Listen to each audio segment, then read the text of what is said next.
Baik, untuk pembahasan soal PPAD Kota Yogyakarta tahap 2 kemarin kita sudah sampai nomor 20. Nah, sekarang akan kita lanjutkan ke nomor 21. Di nomor 21 itu diketahui X1, X2, dan X1 ini lebih besar daripada X2 merupakan akar-akar penyelesaian dari persamaan X kuadrat dikurangi 3X dikurangi 18 sama dengan 0. Kemudian kita diminta menentukan pernyataan mana yang benar. Untuk pernyataan yang pertama, ini terkait dengan nilai diskriminan.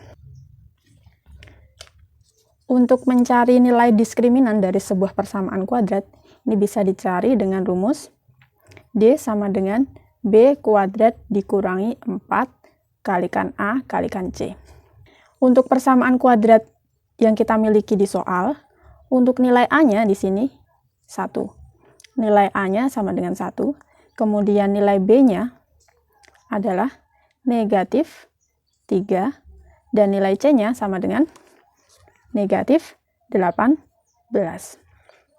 Nah, nilai-nilai ini langsung kita masukkan ke rumusnya. B kuadrat berarti negatif 3, kemudian dikuadratkan. Dikurangi 4, nilai A-nya 1, nilai C-nya negatif 18.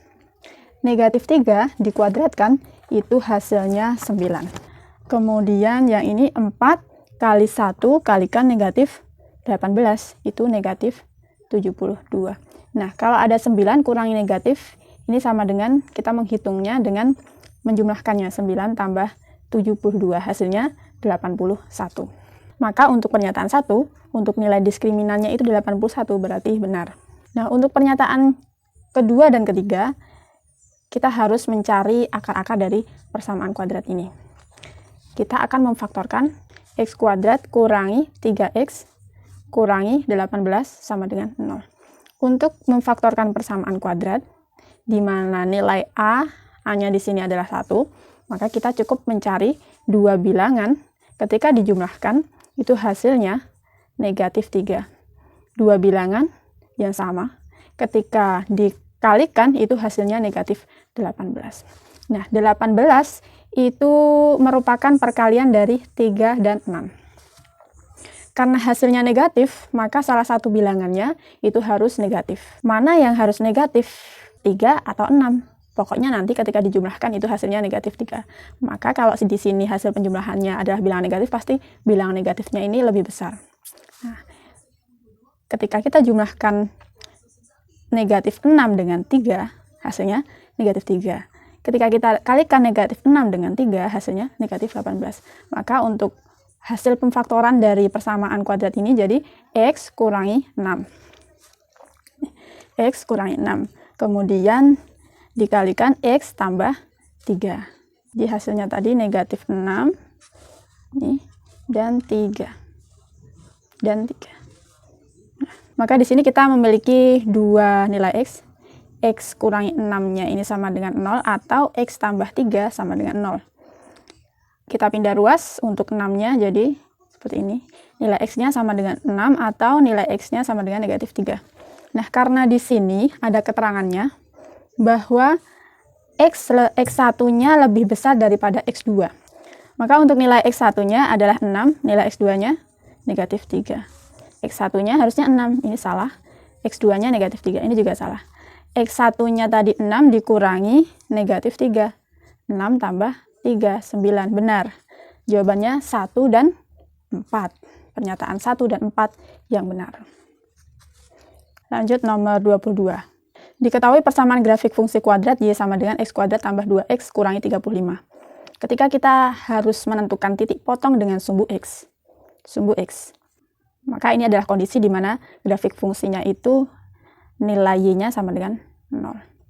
Sementara kalau misalnya mencari titik potong dengan sumbu Y, ini adalah sebuah kondisi di mana grafiknya itu memotong sumbu Y dan nilai X-nya itu sama dengan 0. Ketika kita mensubstitusikan Y dengan 0, maka kita harus memfaktorkan persamaan kuadrat ini. Tetapi ketika kita mensubstitusikan nilai X-nya dengan 0, kita bisa langsung mencari atau menentukan nilai Y-nya. Maka lebih mudah kalau kita mengecek nomor 2. Ketika X-nya sama dengan 0, maka nilai Y-nya sama dengan X kuadrat. Berarti X-nya ini kita gantikan dengan 0. 0 kuadrat tambah 2 kalikan 0 kurangi 35. Hasilnya negatif 35. Maka untuk titik potong sumbu Y. Nah, ini berarti X, Y, X-nya 0, Y-nya negatif 35. Pernyataan yang kedua salah. Kita cek nomor 3. Nomor 3, sumbu simetri. Untuk persamaan sumbu simetri XS itu kita bisa mencarinya dengan rumus min B per 2A. Kita lihat untuk persamaannya ini. X kuadrat tambah 2X kurangi 35. Ini nilai dari A-nya itu 1. Nilai B sama dengan 2. Kemudian C negatif 35. Nah, kita gantikan nilai B dengan 2. Negatif B per 2 kalikan 1. Oh iya, negatif 2 maksudnya. Negatif 2 bagi 2 kali 1. Negatif 1. Nomor 3 benar. Maka jawabannya 1 dan 3. Kita lanjutkan nomor 23.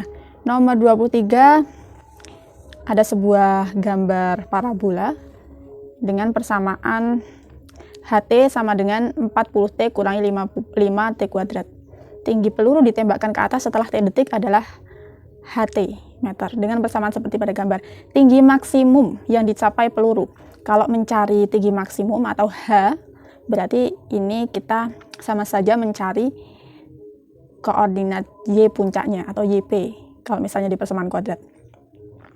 Maka untuk yang pertama kita cari terlebih dahulu ketika di puncak ini T-nya itu berapa sih gitu. Maka kita mencari dulu T maksimal. T max. Dengan cara seperti tadi dengan rumus min B per 2A. Di sini. Karena ketika tingginya ini maksimum, nah nilai T-nya itu kan ada di tengah-tengahnya atau sama saja kita mencari sumbu simetrinya. Nah, ini maka kita menggunakan rumus yang sama yaitu min B per 2A. Min B atau koefisien dari T 40. Min 40 di per 2 kalikan A. A adalah koefisien dari T kuadrat atau min 5. Nah, negatif 40 dibagi negatif 10 hasilnya positif 4. Nah, ini untuk nilai T maksimal. Sehingga kita substitusikan T ini ke persamaan HT-nya itu. HT itu kan 40 kali T. 40 kali T nilainya 4. Kurangi 5 kalikan T kuadrat atau 4 kuadrat. 40 kali 4, 160. Dikurangi 5 kalikan 4 kuadrat itu 16, berarti 80. 160 dikurangi 80, hasilnya 80 meter. Maka tinggi maksimum yang dicapai peluru itu 80 meter. Kita lanjutkan nomor 24. Nomor 24 kita mencari nilai Y kurangi X. Maka kita tentukan dulu masing-masing nilai X dan Y-nya. Di sini untuk nilai Y itu ada di sini. Kalau misalnya kita mencari hubungan dengan sudut yang lain, ini agak kesulitan. Coba kalau misalnya kita lihat X-nya di sini. Nilai X di sini, nah, ini sehadap dengan sudut yang di sebelah sini. Sini ya, ini sama. Sementara sudut ini bisa dicari kalau misalnya kita tahu ini sudut yang besar ini. Yang sini sama sini kan sama, sehadap. Karena ini juga sejajar, maka yang X sama dengan yang sebelah sini. Nah, ini kita cari dulu. Nah, sudut yang kuning ini berpelurus dengan sudut yang besarnya 110. Berarti kalau kita nyari yang kuning itu kita kurangi 180 derajat dengan 110 derajat. Hasilnya 70 derajat. Nah, kemudian kita tahu bahwa ini yang bawah ini bertolak belakang dengan yang sebelah sini. Nah, ini kan sama. Karena bertolak belakang, maka besarnya sama, berarti di sini 35 derajat. Maka untuk nilai yang atas ini berarti kita kurangi. Yang kuning itu 70 derajat, kemudian yang bawah 35 berarti sama ternyata. Di sini jadinya 35 derajat. Maka nilai X-nya sama dengan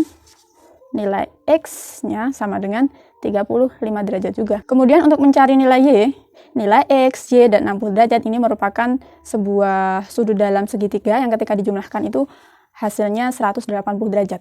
Maka untuk mencari nilai Y, ini bisa kita cari dengan mengurangi 180 derajat dengan jumlahan dari ini 60 derajat dan 35 derajat.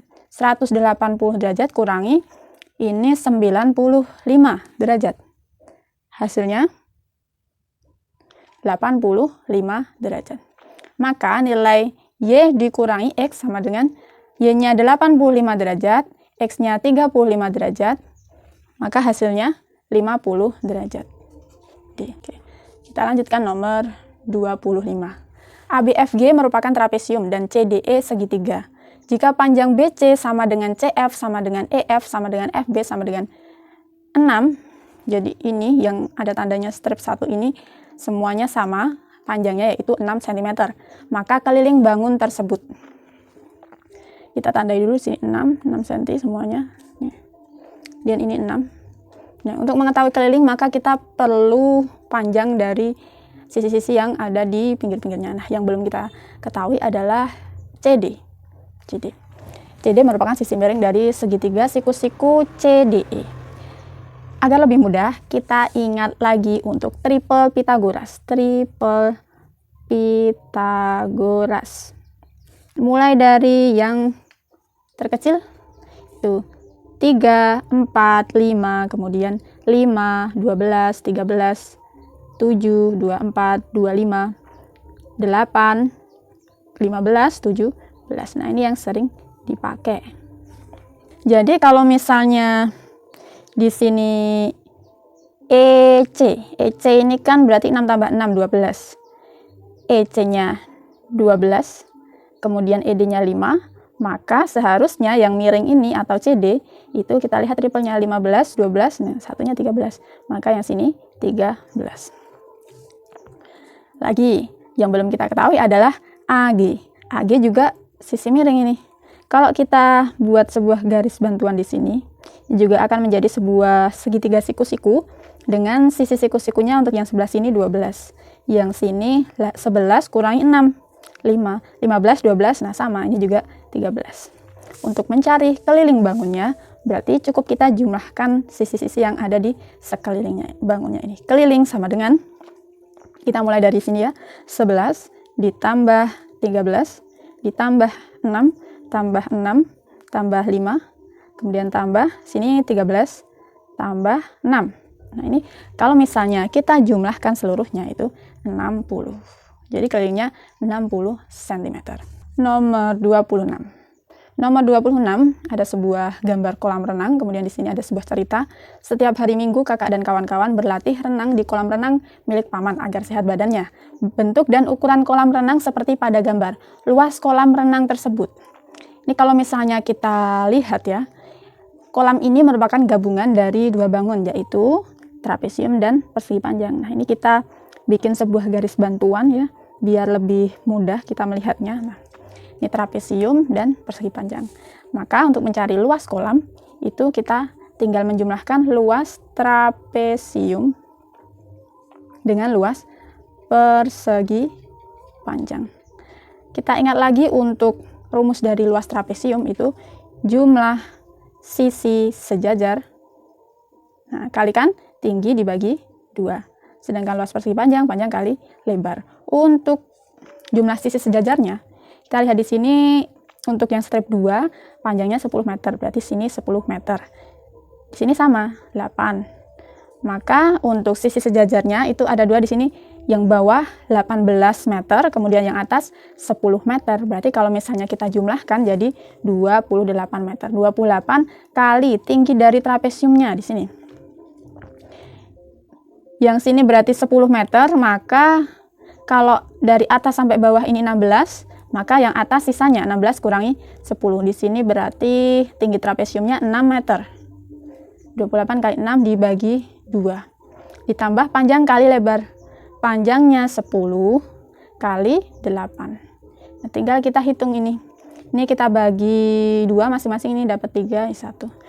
28 dikalikan 3 itu 84. Kemudian yang ini 10 kalikan 8, 80. Maka hasilnya 164 meter persegi.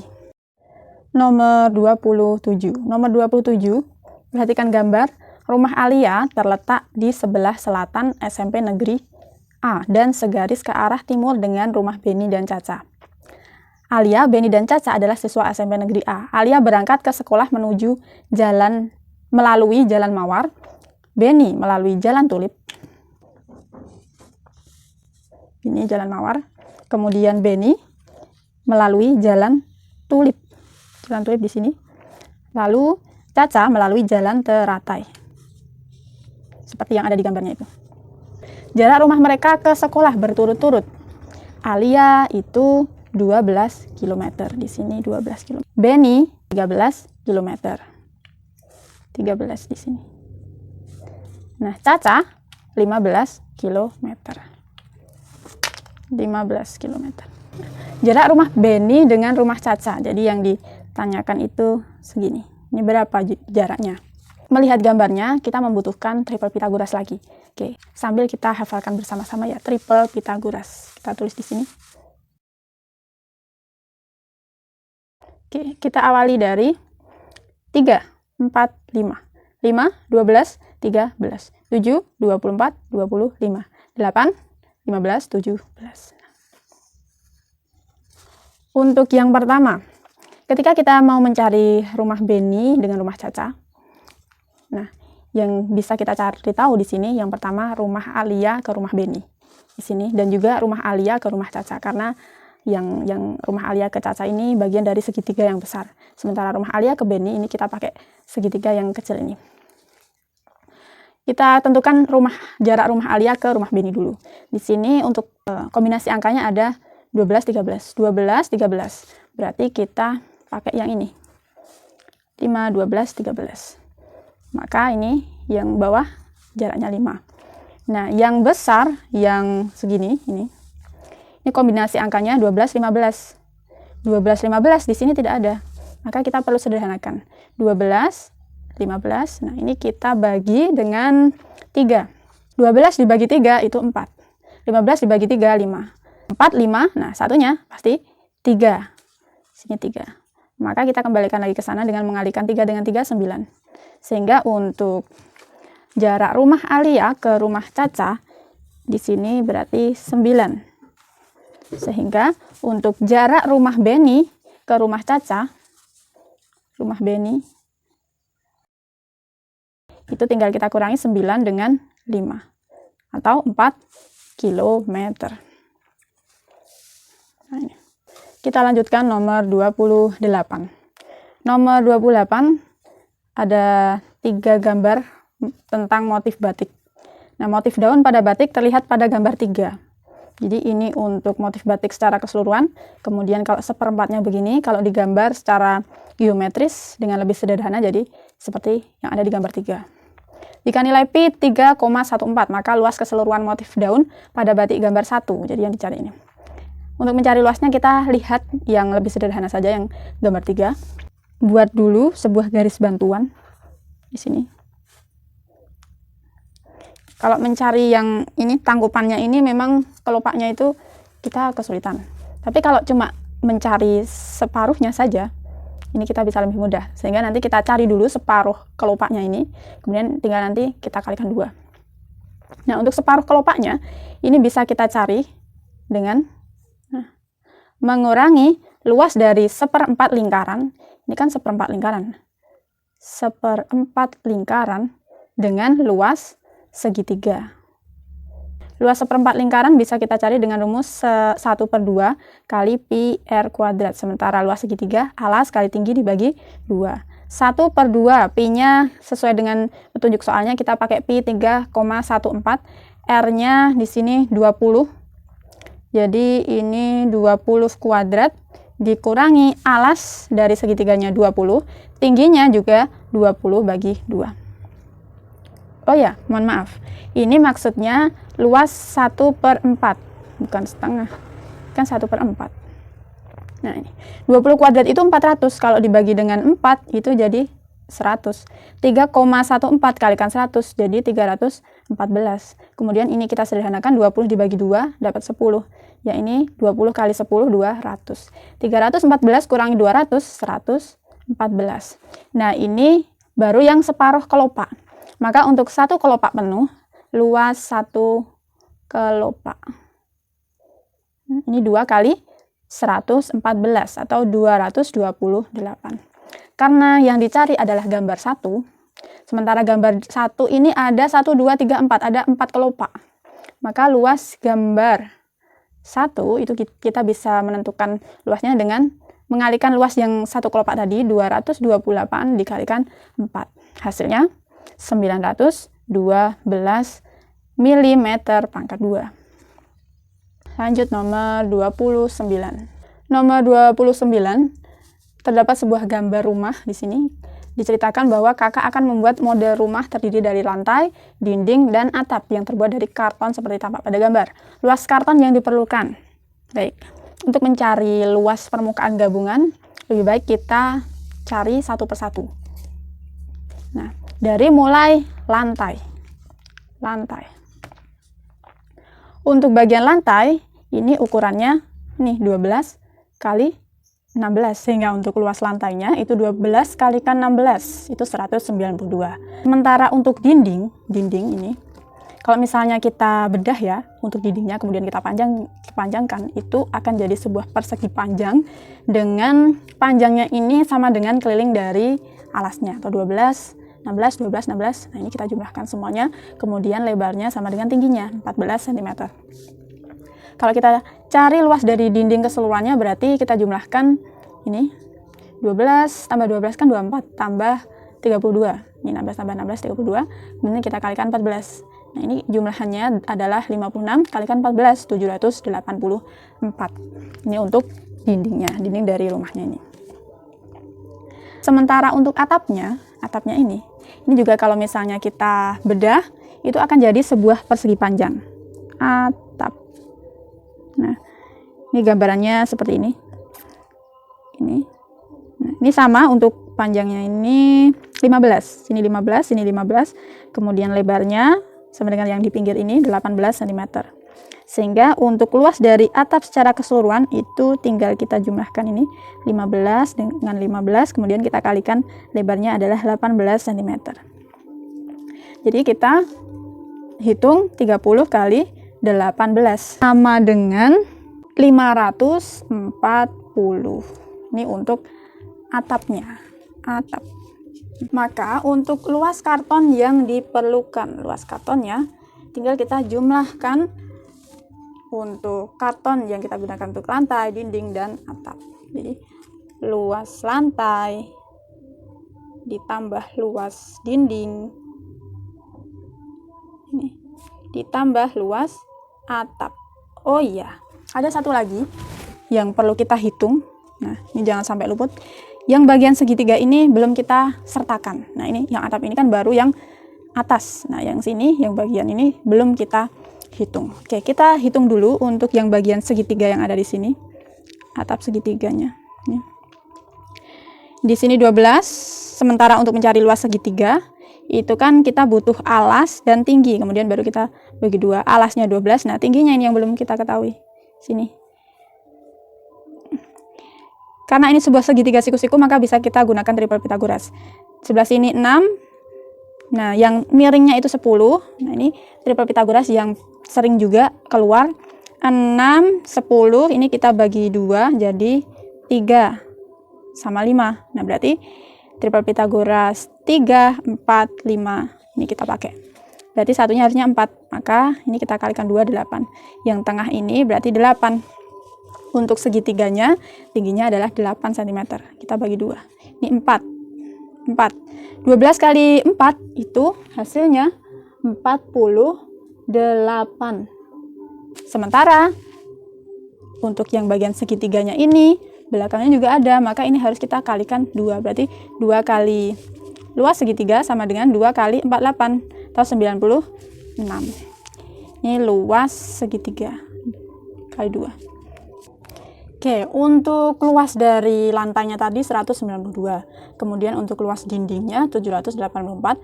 Luas atap yang persegi panjang yang atasnya itu 540. Kemudian yang bagian segitiga ini, yang depan sama yang belakang, jumlahnya 96.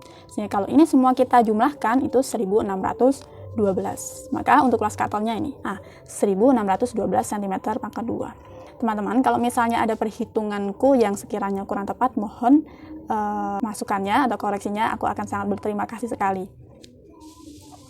Kemudian untuk nomor 30. Nomor 30 ini diketahui bangun yang ada di gambar terdiri dari kubus dan 2 limas yang kongruen. Diketahui panjang AB itu 16 cm dan panjang JT 28 cm.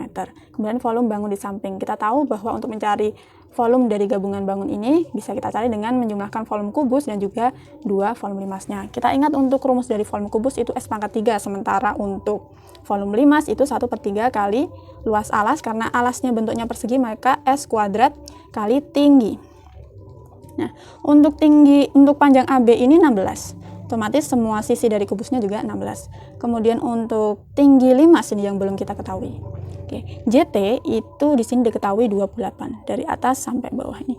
Ini 28. Kalau misalnya segini 16, berarti kan sisanya 12. Karena limasnya itu sama atau kongruen, berarti untuk tinggi dari limasnya masing-masing 12 bagi 2 atau 6. Ini tingginya juga 6. Berarti langsung kita masukkan ke sini. S pangkat 3, berarti 16 pangkat 3. Ditambah 2 kali 1/3 kali S pangkat 2, 16 pangkat 2, kalikan tinggi dari limasnya tadi sudah kita cari tahu, 6. Nah, 16 pangkat 3, kalau misalnya kita hitung, itu hasilnya 4096.